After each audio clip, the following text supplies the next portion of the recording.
Les amis, j'espère que vous allez tous très bien. Et ben moi, ça va très bien. Après la qualification du Maroc en quart de finale de la Coupe du Monde, ce qui est historique dans l'histoire du football africain et du football mondial. Et ça, on en parlera plus tard dans la vidéo, car ce qui nous intéresse, ce sont les pronostics du pay-per-view NXT Deadline qui aura lieu ce week-end dans la nuit du samedi 10 décembre au dimanche 11 décembre à 2 h du matin, heure française. Et à l'heure où je tourne cette vidéo, il y a 5 matchs sur la carte. Et il y a pas mal de choses à dire là-dessus, croyez-moi. Tout d'abord, on a le match simple féminin classique entre Alba Fire et Isla Dawn. Enfin, je n'ai pas trop suivi NXT ces derniers temps, mais de ce que j'ai lu, Isla Dawn, enfin, je crois que ça prononce comme ça, je suppose, on monte tout doucement en puissance dans le roster féminin NXT, Et aura déjà fort à faire face à Alba Fire, qui a fait jeu égal avec Mandy Rose lors du dernier pay-per-view NXT. C'était Halloween Havoc. Enfin, c'était Halloween Havoc, j'en suis quasi certain. Sûr et certain. Mais pour ce match, je ne vais pas perdre de temps. Je vais miser sur Alba Fire pour lui continuer de lui faire monter tout doucement dans la carte. Et pourquoi pas se rapprocher du main event du roster féminin NXT, pourquoi pas. Ensuite, autre match sur la carte, et ça a été rajouté à la dernière minute car il y a eu un segment hier soir, enfin plutôt cette nuit, entre les actuels champions par équipe, les Pretty Deadly, avec Kit Wilson et Elton Price, et le New Day, c'est-à-dire avec précisément Xavier Woods et Kofi Kingston. En fait, les Pretty Deadly ont fait une promo sur le ring, et ils ont été interrompus par le New Day. En fait, c'était un segment spécial Noël, afin de faire la promo des fêtes de fin d'année. Et en fait, le New Day a interrompu les Pretty Deadly, et ce qui fait qu'il y a eu les New Day ont pris l'avantage, ce qui fait que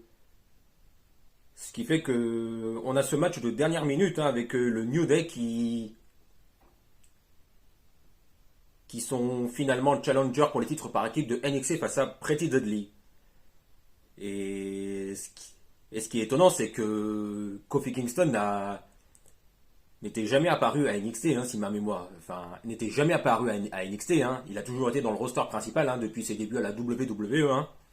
Mais pour Xavier Woods, lui, c'est plutôt un retour. Puisque avant de faire partie du New Day, il était encore à NXT, où il n'était pas vraiment connu comme en ce moment, quoi.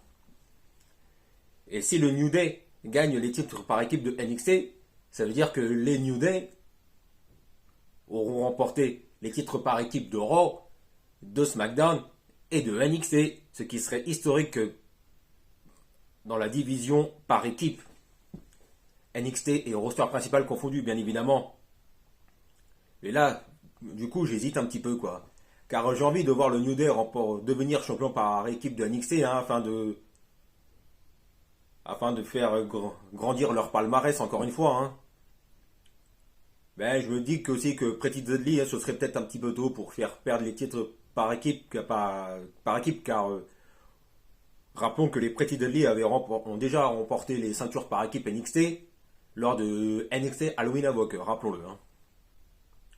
Mais j'ai quand même envie de pronostiquer la victoire du New Day qui devienne champion par équipe de NXT, ce qui permettrait à Kofi Kingston d'agrandir son palmarès encore plus. Donc je dirais victoire du New Day qui devienne champion par équipe de NXT.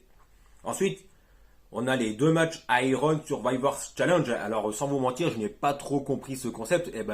J'ai pris les infos vite fait sur le site Catch News. Et en fait, les Iron Survivor Challenge, il y a 5 participants.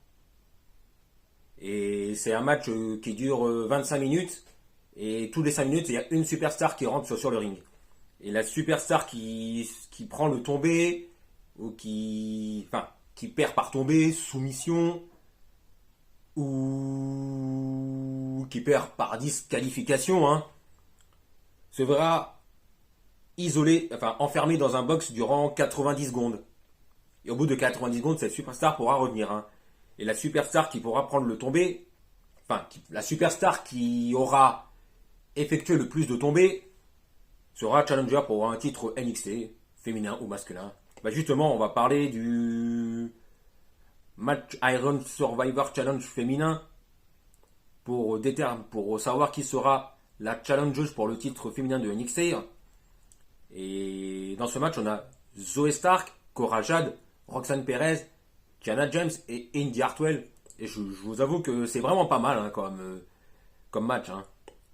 Enfin, je suis curieux de voir ce match hein, pour savoir qui sera challengeuse pour le titre féminin de NXT. Et pour ce qui est de la gagnante, c'est compliqué de pronostiquer. Hein. Mais j'hésite. Hein. Mais j'ai envie de dire Roxanne Perez, pourquoi pas pour la faire grimper en puissance dans le roster féminin de NXT. Donc je vais dire Roxanne Perez, hein, car c'est une superstar féminine qui est prometteuse et qui a de l'avenir devant elle. Donc je vais pronostiquer une victoire de Roxanne Perez qui sera challengeuse pour le titre féminin NXT. Ensuite, c'est la même chose pour les hommes. Hein. Et dans ce match, on a Carmelo Hayes, Grayson Waller, Joe Gacy, Jay McDonagh, qui est Jordan Devlin, hein, et Axiom, que je ne connais pas trop, mais que je vais peut-être découvrir un peu plus sur lui ce week-end, hein, sur Axiom.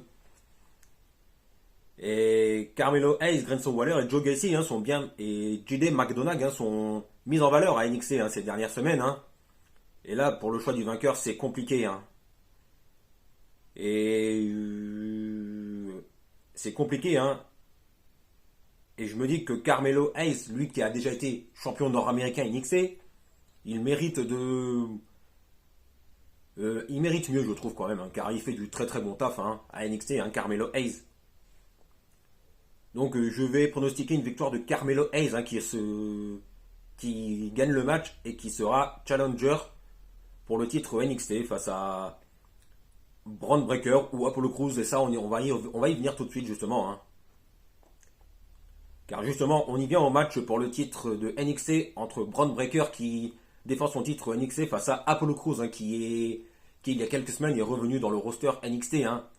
Lui qui était un petit peu perdu dans le roster principal. Hein, et son association avec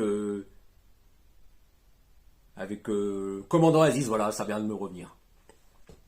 Et pour ce qui est du vainqueur, même si ce match va être très très bon, hein, connaissant ces deux superstars qui ont déjà l'expérience, hein, je vais tout de même miser sur Bron Breakker je pronostique sur une victoire de Bron Breakker qui reste champion NXT. Et je vois même Bron Breakker rester champion NXT jusqu'au prochain pay-per-view NXT Standard Deliver hein, qui aura lieu probablement hein, lors de la grosse semaine de WrestleMania. Hein. Donc je pronostique une victoire de Bron Breakker qui garde son titre NXT. Voilà pour les pronostics NXT. Ensuite on peut parler vite fait des huitièmes de finale de la Coupe du Monde hein, et la qualification historique de l'équipe du Maroc pour les quarts de finale de la Coupe du Monde. Et ça c'est historique ce qu'ils ont fait, les Marocains. Et tout ça, c'est grâce à Yassine Bounou, le gardien de l'équipe du Maroc et du FC Séville, qui est un des meilleurs gardiens du championnat espagnol. Lui, Bounou, qui a déjà remporté la Ligue Europa avec le FC Séville il y a 2 ans, je crois. Hein. Et pour ce qui est de la défense, hein, c'est au top aussi avec Hakimi et Mazraoui sur les côtés. Et aussi Naïef Aguerd, qui est passé par le Stade Rennais où il a été bon, voire très bon, et Romain Saïs qui fait une très bonne Coupe du Monde avec le Maroc. Et je le mets facilement dans le top 5 des meilleurs défenseurs de la Coupe du Monde cette année. Et au milieu, c'est aussi excellent hein, avec Sofiane Amrabat qui a été très bon au milieu de terrain. Hein. Et lui, Sofiane Amrabat, lui, il sera très sollicité par les meilleurs clubs européens au prochain mercato hivernal. Ça, c'est sûr et certain.